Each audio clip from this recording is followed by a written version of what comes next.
Welcome to A Word for Wednesday. We appreciate you joining us.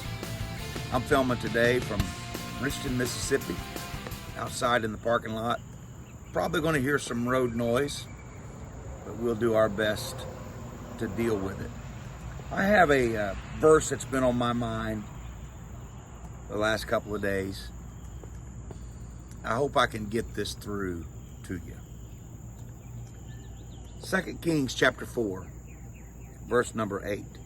And it fell on a day that Elisha passed to Shunem, where was a great woman, and she constrained him to eat bread. And so it was that as oft as he passed by, he turned in thither to eat bread. I want to talk to you a little bit from this story and moments I see like this in life on a regular basis. Watch this phrase. And it fell on a day. A certain day. It just happened to be. Or did it just happen to be? Why do things happen here? Why do they happen now? Why do they happen to us? And it fell on a certain day. Now Elisha, the man of God, traveling with his servant Gehazi, at least later in this same path, headed to an appointment to preach, headed somewhere to pray for somebody. Was this purposed in his heart? I'm going to go there on that certain day. Or was he bidden to come there for an emergency? We don't know, but it fell on a certain day. And here comes a big log truck.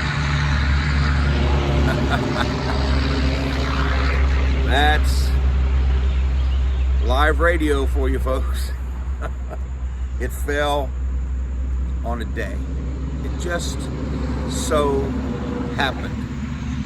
Elisha walking down this road, and a great woman, probably inferring well-known or maybe more than likely wealthy. A great woman says to her, this man walking down that she perceives to be a man of God, hey, stop, let me fix you a bite to eat. And so he did. And she probably fixed enough for him and Gehazi. And so it came to pass after this, probably at her insistence. Now, every time you stop this way, I want you to stop in. I'll always have a bite for you to eat. I'll always have some cool water for you to drink. And so that became the habit. Later on in the passage, she says to her husband, you know, I perceive this is a man of God. This is a holy man of God. Why don't we build a little room up here in this corner and put a bed in there and just make it so when he comes by, he not only gets some food, but he has a good bed to sleep in. Let's give him a place to rest in. So it's done. And it fell on another day when he's passing through and he lays down to take a rest. And then probably the Lord put this in his mind. That woman's been good to you, Elisha, and therefore she's been good to me. I want to be a blessing to her. So he calls Gehazi, calls the woman. What do you need? You want me to speak to the king for you? You want me to make a need known for you some way? And she said, oh no, I dwell among my own people. I'm fine. Or in today's vernacular, I'm good. Everything's great. I don't need a thing. And so he asked Gehazi, is there anything this woman needs? He says, she has no children. So he calls her up. He said, this time next year, you're going to embrace a son. And the Bible said her husband was old, and probably she was older, but her husband was old. She said, don't lie to me. I've been good to you. Don't tell me a lie like that. Don't get me excited about things that are impossible to happen. But you know what happened? Next year, she embraced a son. Did all these things just happen? Or is God more involved in our lives than we often give him credit for? I firmly say the latter. God is more involved in what's going on in your everyday life and my everyday life than we give him credit for. Sometimes we cannot see it. Now, it goes on. This little boy, miracle child, grows up, gets sick one day in the field. He's carried to his mother, and there he dies. She puts him up in the prophet's room on that bed that she prepared for him. And she has a donkey saddled for her, and she rides straight to the man of God. And her thought is, why'd you even bring him into my life if you're going to take him away from me? I mean, I just see a mother. Why was he given to me if he's going to die?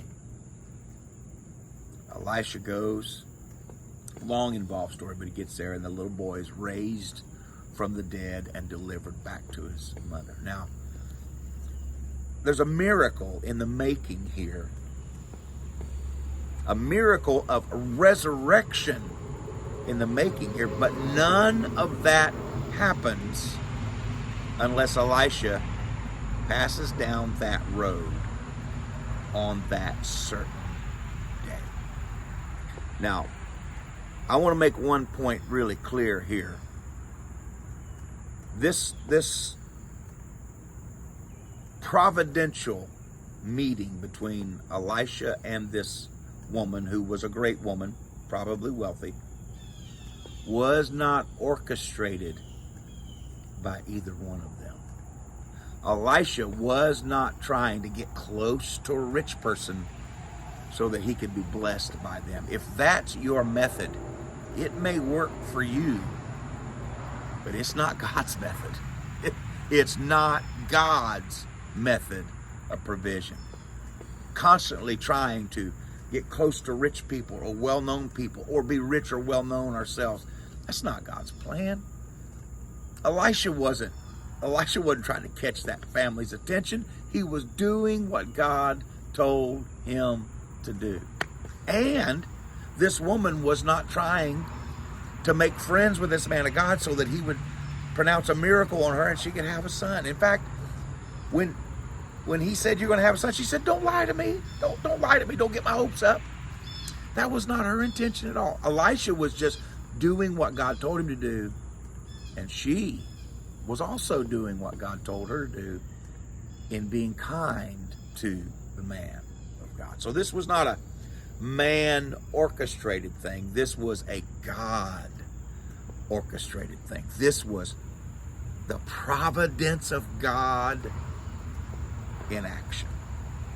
Now, I've told this story many, many times, but it bears telling in a situation like this. The summer of 1972, a man with connections, family connections to Ohio, but living in Texas, I think pastoring a church in Texas, had a burden to go back home to his people and preach a tent revival. He got permission to set up in the little town of Corwin, and he rented a tent, and they started having tent revival. Now, there was a church there, and that church was involved in the initial part of that tent revival. That tent was set up across the road from the church, and then across another road from that was a row of houses. In one of those houses lived a young couple. The young couple were not Christians, but the man loved music, and so he saw the tent and he first asked, is the carnival coming to town? Is there a circus? And someone said, no, they're having revival.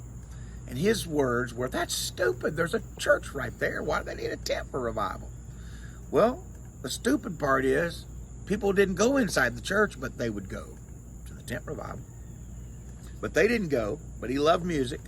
And so they turned out the light and opened up the door in the evening and listened to the music. Then they sat out on a porch and slowly moved closer until they were out sitting on the hood of the car in the parking lot or sitting in the car in the parking lot next to the tent. Slowly by day by day. In fact, we're old reel-to-reel recordings, long story, of those services. And one of my first cousins pressed until he got a hold of those tapes, and I've listened to every sermon that's still preserved. Not all of them are. And I found the night when these people got saved. It was the 7th night, supposed to be the last night of revival. Revival actually went on 3 nights, but at 3 weeks. But at the beginning of that service, that was going to be the last night. And that preacher preached, and that young couple went to the altar and got saved, gloriously saved. It changed their lives. Just so happened a man comes and sets up a tent across the road and railroad track from their house, and they get saved. They're not the only ones who got saved. Dozens of people saved during that revival. Dozens of lives and families and futures changed forever.